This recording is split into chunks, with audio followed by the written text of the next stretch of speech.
For the purpose of our discussion today, we shall be looking at the very foundation of the family from where the society emanates.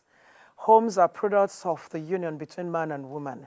Either deliberately or otherwise, this takes us to the issue of marriage and its rampant cases of disharmony, violence, and dissolution within the Nigerian space. In 2020, the National Bureau of Statistics came up with the figures that just 0.2% of men and 0.3% of women legally untie the knot, while under 1% of couples admit to being separated. Yet such counts exclude the vast majority of Nigerians whose traditional marriage ceremonies are not governed by the modern law.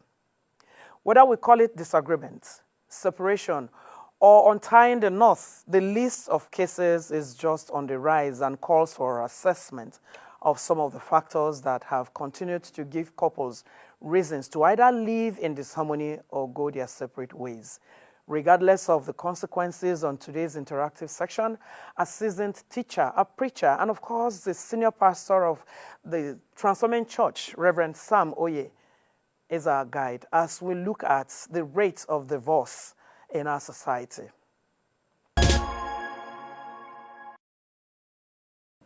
It is the Sunday show on African Independent Television, AIT. So we are here again. It is time for the talk, the interactive section.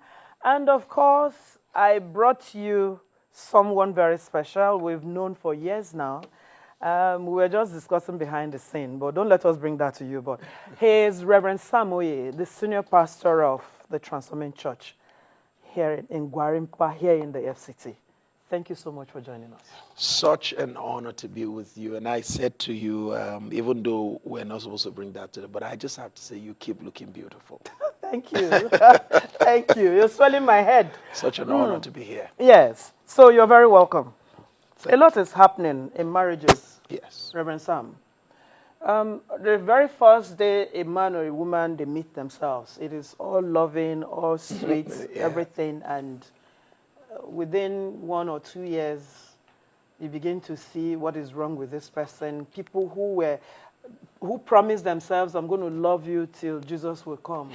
You see them beating themselves. Yeah. First of all, define marriage for Nigerians who do not understand what marriage is about. For the purpose of simplicity, marriage is a coming together of two consenting adults to live together for the rest of their lives. So it's a coming together of two consenting adults, and I want to quickly define these adults, a male and a female adult. By the Nigerian Constitution, that's what marriage is considered. As simple as that. Yeah. So what exactly is going on? Today there is so much disharmony, yes, discontent, disagreements, whichever way you as a viewer want to look at it. Today, people who come together as man and wife suddenly start fighting, beating themselves, to the extent of harming each other, to the extent of killing themselves. Yes. At what point did all of this start? Usually, I think it's important to put it this way. Marriage is in layers. Let me break it down. So every marriage is, number one, built on individuals. So first we have individuals. Two individuals come together and form a relationship. And the relationship transcends into marriage. And the marriage becomes a family. It's important that we get this right. So when these two individuals come together to create a relationship, the relationship will resemble these two individuals. The marriage will resemble the relationship, and the family will resemble the marriage. It is therefore critical that we give attention to the individuals in the relationship. So let's get down to the individuals, because so many times, marriage counselors, everybody keeps focusing on the marriage. What we've forgotten is that the marriage is built on relationship between two individuals. And the relationship is built on two individuals. So if there is a problem with the marriage, let's get down to the relationship. If the relationship has a problem, let's get down to the individuals. So what we are saying today is that there are problems in marriages. What we should be saying is that what is going on with relationships and the individuals in it. And in order to identify what is going on, we need to come down to a basic denominator, the individuals. So let's start with this. Here is an individual who is dysfunctional. A lady comes from a family where she was exposed to abuse, violence, she was exposed to neglect, dysfunctional family upbringing. So what that means is that the way she was raised was dysfunctional, right? Now she gets married to this guy who also grew up in a place where he was abused, neglected, demeaned, belittled. These two individuals have not dealt with their individual problem based on where they came from. But the two of them have come into a marriage. There will be a diffusion of their dysfunctions. What we all brought from our various family will find expression in our marriage, in our relationship. And once our relationship begins to resemble where we come from, it will affect our marriage. So what we're saying is, we have to deal with individuals. Who are you? Who married who? How was this person before marriage? All of it has a way it plays out, from negativity bias to all kinds of dysfunction. All of that must be dealt with. So when I want to talk about marriage, I want to talk about individuals. What is going on in their lives, which then affects their relationship and the marriage in itself. So marriages are going bad because individuals are not healthy.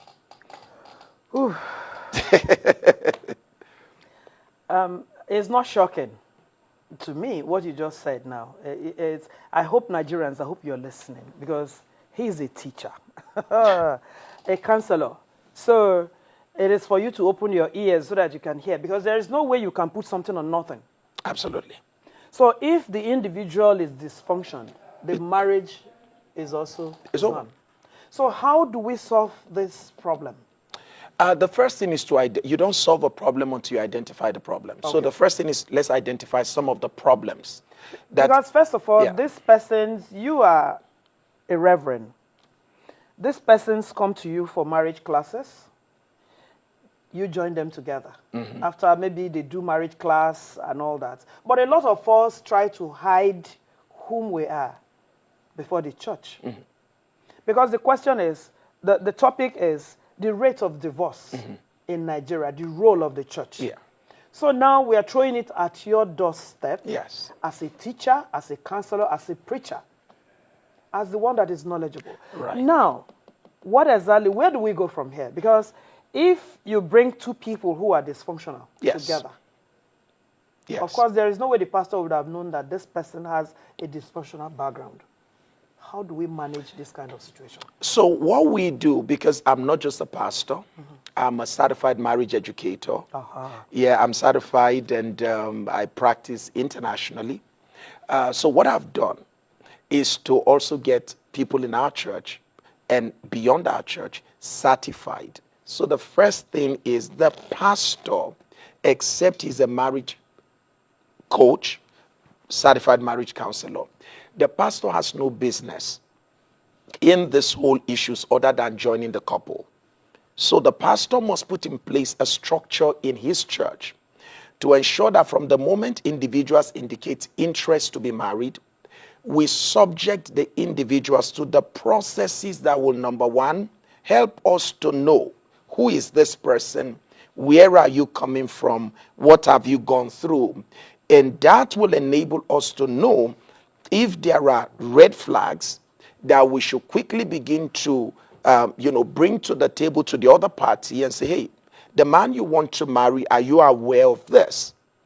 Are you aware of that? So the church must put in place structure. So we have a premarital counseling group made up of professional lawyers, doctors, psychologists. We have them, and they are trained. And so we run about 32 courses that ensures for how many months? This goes on for 6 months. Minimum 6 months. Okay. So that has helped us in the last 20 years to have 96% marriage success. From the Harvest House to the Transforming Church. To the Transforming Church. So here's what I want to say very quickly. What are some of the individual factors that contributes to this violence in marriage and divorce? Number one is what I call dysfunctional parenting.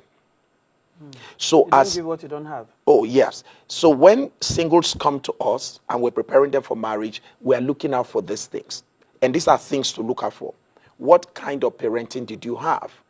If your parents were authoritarians, meaning you were raised in a family where there were rules and regulation, no relationship, you need to be aware of that and its effect. Children from authoritarian families always end up becoming lovers who give too much rules and have no relationship with their partners. The only way to overcome that is to ensure that there is a change in your orientation. So it's very critical. If you are from a family where, for instance, the guy had parents who were uninvolved, what that means is that you had a family where there was no rules, no regulation, but there was relationship. Meaning you grew up, anywhere you want to go to, you go to, nobody stops you. Then you come into marriage. Check this now. I am from a family where there was no rules, no relationship, no regulation, but there was relationship. And I'm married to a guy where there was rules and regulation, but no relationship, authoritarian. When we come together, the guy wants to give me rules. Definitely. But I didn't come from a home where there were rules. So there will be a problem. So our family background becomes the reason for our conflict. So we need to teach people about the different family backgrounds, identify what kind of family you come from, and be able to see if your family background still has negative effect on you. Family background. Number two is what we call negativity bias. You've been exposed to a lot of bad things growing up. Maybe you were raped, abused, maybe you were demeaned, maybe you had people who never believed in you, you went through rejection, just name all the negative emotions, all right? So if you had gone through negativity bias, you're already loaded with so many negative experiences.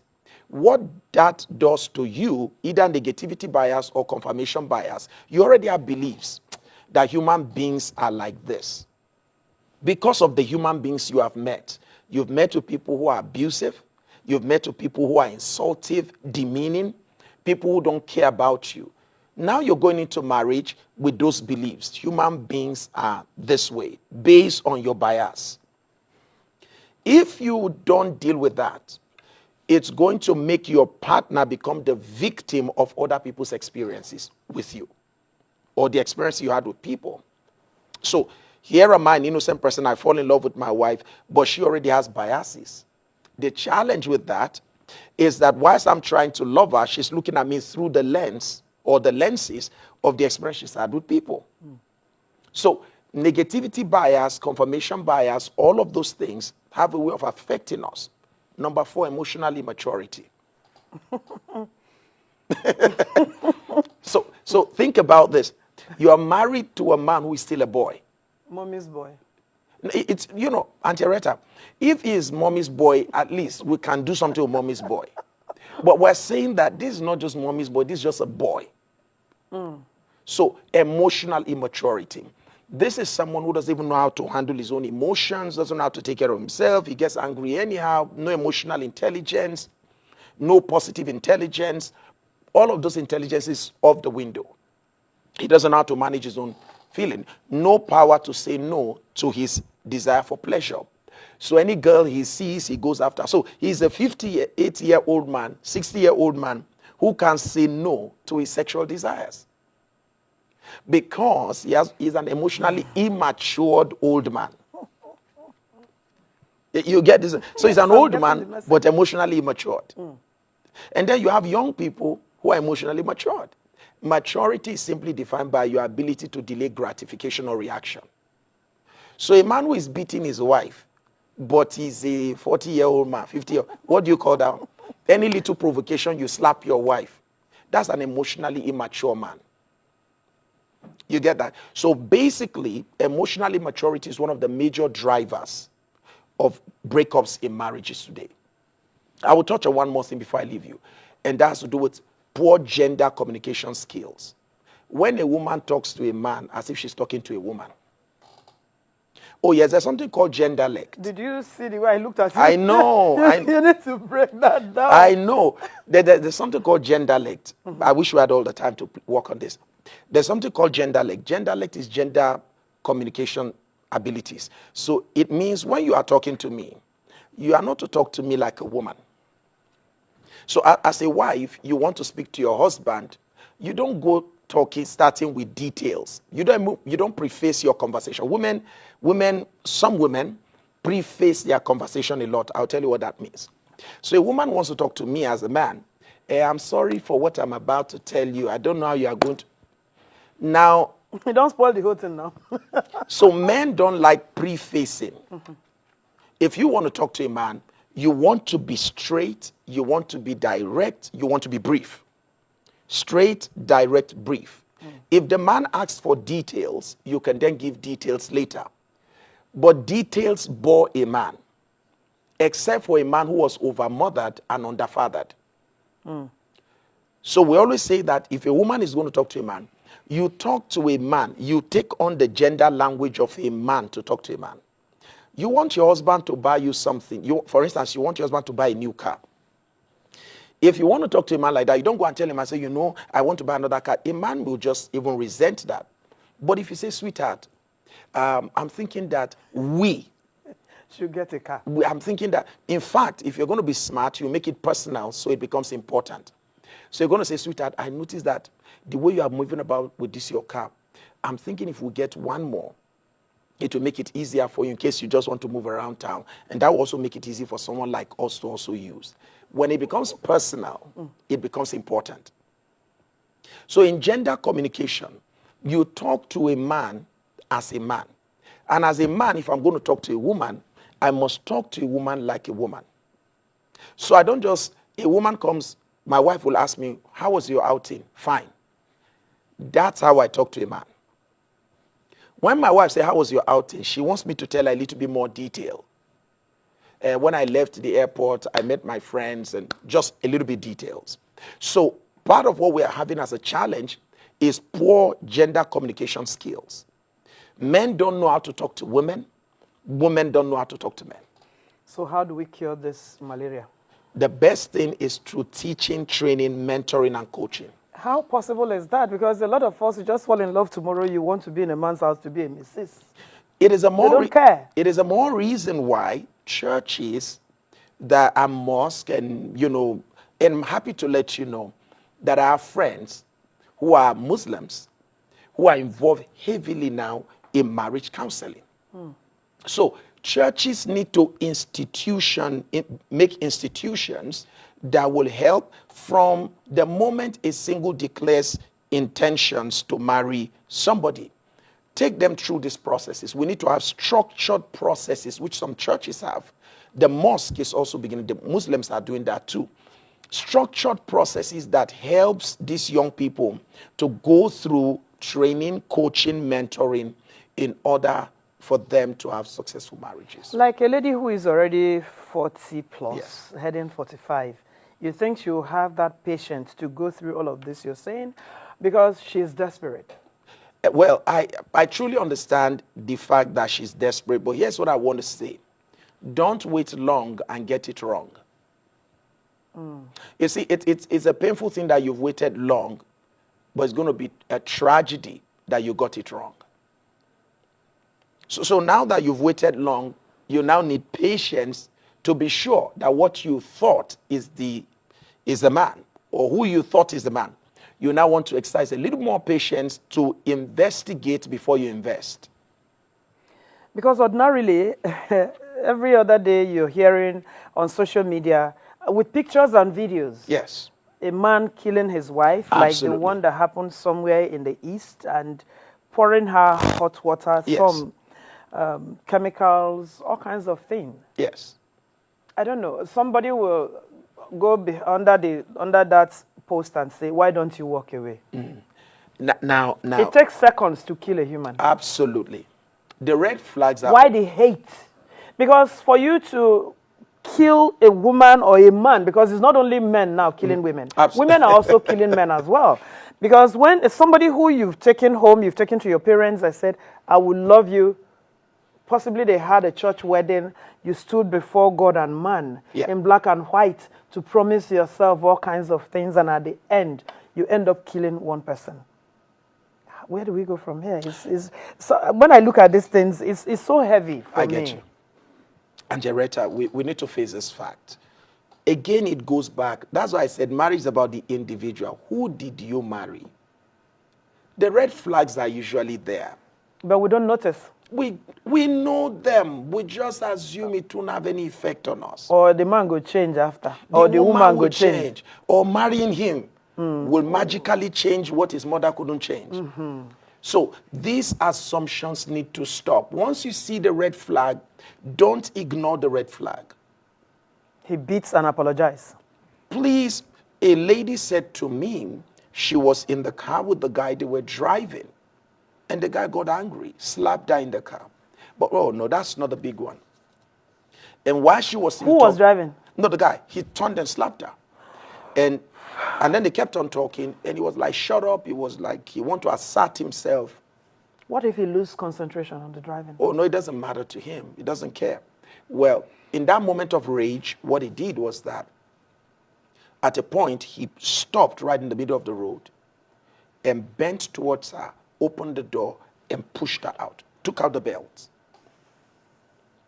Now, you will think, like a movie scene, you will think that that girl is going to stop at that point. She excused him and decided to still go ahead and marry him. But they're no longer together. So I want to say this. Watch out for something that people are becoming aware of now. It is called disorder. You want to make sure you look out for signs of psychological disorder. Please make sure you are not the only one involved in the marriage process. Get people involved so that people can see what you are not seeing. And if you are married and you are beginning to notice certain behaviors in your partner, don't assume it's going to get better without seeking counsel. Some people have what we call narcissistic personality disorder. There's nothing you ever do that makes them happy. You give your life, you give everything to them. It's all about, they are in the center of their own universe. The world revolves around them. You give your life, you give your time, you give them sex, you give them money. They are never satisfied, never appreciative, because nothing is ever enough for them. They have narcissistic personality disorder. There are people with borderline personality disorders. There are people with all kinds of disorders. Please, if you begin to notice these signs, do not ignore them. I'm thrown off my seat. I wish I can, with just time, you know. You have all the time, Reverend Sam.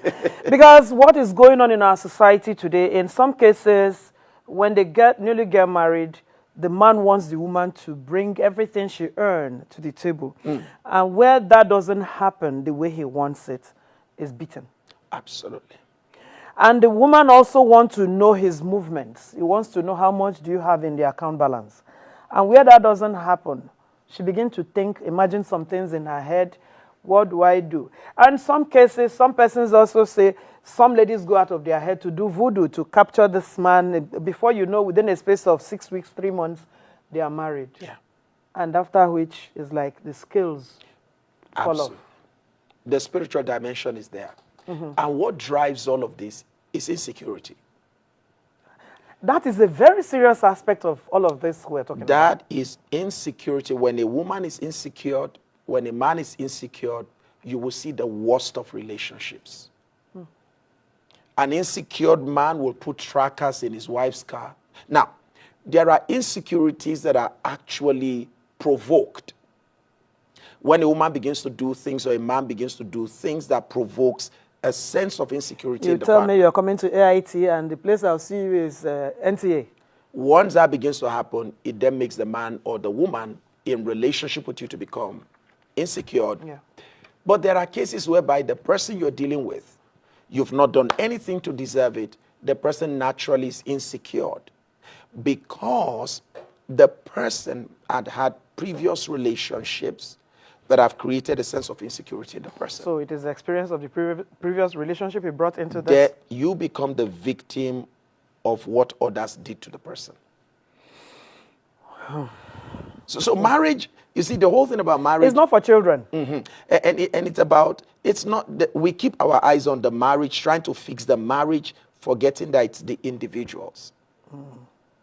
It's the dysfunctions. Or a lot of us are just looking at the wedding itself, the wedding day. Once you put your eyes on wedding, it's going to come go. It's only 6 hours max. Then you now start seeing the dysfunction you married. Where do we go from here, Reverend Sam? The first thing, like I said, it's important for everyone who wants to get married to give more attention to who you want to get married to. Don't be in a rush. Don't be in a rush. And two, don't do it alone. What destroys a lot of people is that when they find somebody, they keep it. Because the partner doesn't want anybody, any family member or friends to know what is going on. So the moment you start seeing isolation, restriction, you are in relationship with an abuser. I wish we can go into that. But generally, when you are in relationship with somebody who begins to cut you off from people, doesn't want you to relate with people, try to regulate your movement, that is an abuser in motion. It's not only men that do this. A lot of women do it. When somebody comes visiting, why is this person always coming here? Absolutely. So we have abusive women and we have abusive men. So women abuse men, men abuse women. Tell us how to cure this. Again, like I said, number one, make sure you give due diligence when you want to make your choices. Make sure you look out for the warning signs. Very, very critical. Because we're talking about one negativity bias. When you just notice that somebody's always negative, you're talking, the person always, what if this thing doesn't work? Just negative statements always coming out. Watch out for confirmation bias. The person always has bad beliefs, and the person, any little thing you do, I have said it before. I know. Watch out for negativity bias. And then watch out, number three, for emotional immaturity. Once you start seeing someone who loses temper, where the person shouldn't lose control of his or her temper, when you see somebody getting angry, where the person is not supposed to get angry, or even if the person gets angry over an issue that provoked anger, you want to watch how the person dispenses anger. So you want to watch all this little scenario. Then number four, you want to watch how the person allows you to interact with friends or restrict you from interacting with friends. You want to watch out for those things. Watch out for somebody who restricts your movement. Somebody wants to monitor everything you do is a sign of the person's insecurity. Very critical. So I would challenge that you want, and then watch out for money personalities. Watch out for the person's money personality, money habits. You want to watch how the person relates with you financially. You want to ask questions like, do we join our monies together? There's nothing wrong for us to do that. But the question is, looking at what we are doing right now, who is always spending? If in our relationship right now, I'm always the one bringing out money, I'm always the one bringing out money, we go out for lunch, I pay for everything, and there seems not to be contribution. Now man suppose carry us out now. Absolutely, I hear that. Yes. I hear that, and I think it's also very important that a wise woman should also express some form of generosity. You don't have to pay for everything, but you want to show that, look, I'm not just a taker. I know. I'm not a taker. Yes. And we thank God that some of our women are rising to that kind of vocation today. On both sides, watch out for somebody whose predisposition is more towards taking than giving. Expose. I have seen a man, I walked into them somewhere around the city center. I wouldn't know what the woman did, but if you take a good look, closer look at her, you know she's pregnant. And then under that hot sun, the man just gave her a slap. Yes. Just like very smart. And I noticed that I just told the driver who was taking me, can you please stop? I created a scene there. I'm like, who are you to her? What's your business? She's my wife. How is it your business? I say, your wife? You're slapping your wife Absolutely. outside? What would you do at home? Before I know, I didn't even know that other persons were watching. People gathered and they gave him a beating of his life. Yeah. But I wonder what will happen by the time they get home. Because I didn't follow them anywhere. There are a lot of that happening. Physical abuse. Everywhere. Because the man, that's why I said it goes back to the individuals. the man has no control over his emotions. Then we parents have failed. Because when you bring up a dysfunctional man or woman, Absolutely. you end up recreating the same thing, because the grandchildren will also come with the same thing. It's important to know that dysfunction breeds dysfunction. And the cycle continues. Reverend Sam. Dysfunction breeds dysfunction. I wish there's going to be a part 2. All right, thank you so much. We've been you. speaking with Reverend Sam Oye. I knew him when the church was Harvest House around here, Owena House. Absolutely. And you one day accused me that I carried the church in my head like gala. She is an amazing, I mean, I don't know how to thank you. No, Reverend Sam, don't do that. No, and I mean, I had to say that because when nobody saw anything, I don't know what it was that you even saw about us before we became anything. You just took interest in me, and you put me on DASAT. Yes, then it was Saturday Treats. Now it is Sunday Show. Before the world ever got to know me, you were the first to put me on international television. You took that upon yourself. You put me on television every Saturday. And today, I want to thank you because... Reverend Sam, I didn't bring you here I brought you as a teacher, a lecturer, and... we're done with the lecture now. So the lecture is finished now. So we just have to appreciate... No, because again, this is what we're looking for. This is where marriage comes in. Marriage is about two individuals... Believing in themselves. Believing in each other. Enough to commit to helping each other, not hurting each other. What a payoff. That's what marriage is all. That is a fine payoff. Thank you once again, Reverend Sam. You're welcome. For being our guest today. Thank you. And I hope you all out there had fun listening to him.